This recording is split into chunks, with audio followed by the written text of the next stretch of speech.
Ulysses Owens Jr. He's an educator, philanthropist, author, and producer.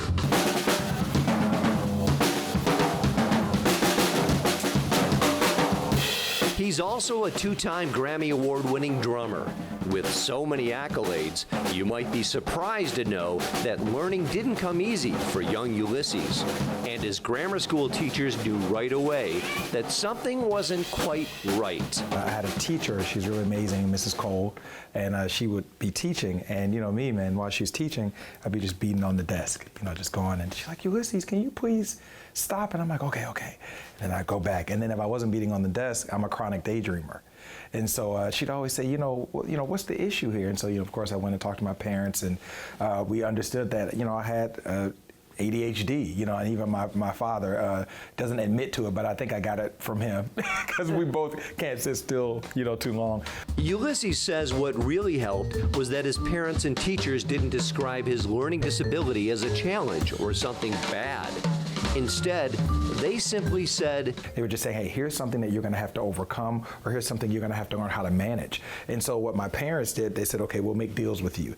If you can sit still, or if you can do this, then we'll let you play the drums. Or if you can do that, then we'll let you do this, you know. So that was kind of the first sort of issue I had. And even now, as an adult, and having been, you know, fortunately successful, I still have ADHD. Like the thing that I have now is I have to always be busy, I have to always be moving. So that was kind of the first challenge. And then I would say the second major challenge was really like some cognitive issues that I started having, particularly around the subjects of like math.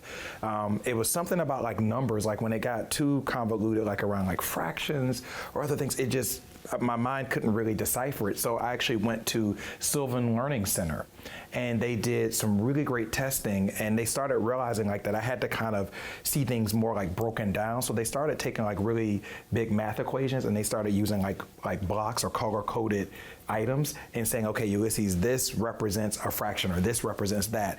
And so I started understanding how my mind works, and I'm very visual. So if I could see it in like a logical way, and like then it would make sense, and I could kind of navigate like all the difficult stuff.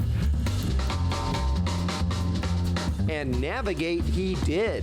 Ulysses not only graduated from high school, but he also received a full scholarship to Juilliard School in New York. So when I found out that I got in, it was history on many levels. I was the first instrumental student at my high school, Douglas Anderson, to get in.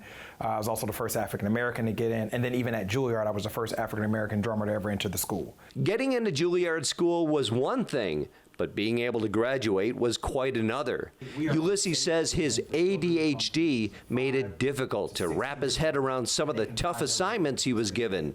My professor and advisor, she said, Ulysses, I think you should go get some testing. And again, that whole sort of cognitive thing of like not being able to look at like calculative problems or numbers, that came back up. And so they started saying, okay, how can we take shapes? How can we take bigger images and let them represent different movements or different intervals or different things happening in music? And then the other thing I had to learn was that I had to go at things slower, which was hard because as a musician, I process really fast. So I had to realize if I'm dealing with mathematical equations or I'm studying something really intricate, I can't try to like whiz past it. Today, when Ulysses isn't performing in New York City, he devotes his time to an organization called Don't Miss a Beat. It's a nonprofit Ulysses founded in his hometown of Jacksonville.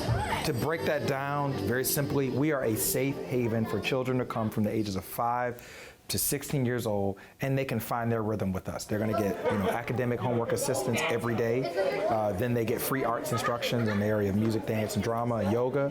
And then we have a really great summer camp, arts intensive, where they get to put on a production, a Broadway junior production every year. I am not a statistic. I will achieve only great things. I am just as good as anyone else.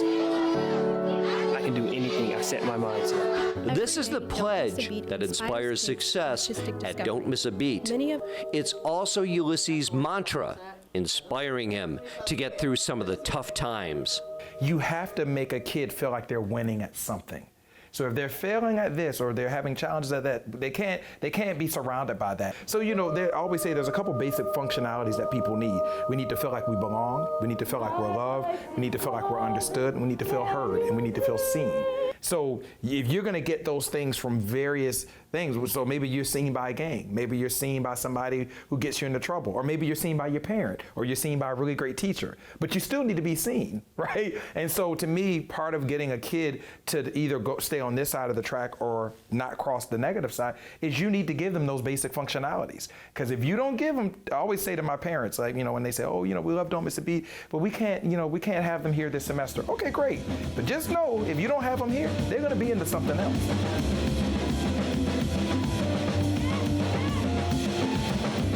For Ulysses, he doesn't miss a beat. He turned a challenge into his life's dream, and he's passing down wisdom to help future generations reach their potential. Reporting for A World of Difference, I'm Dave DeJohn.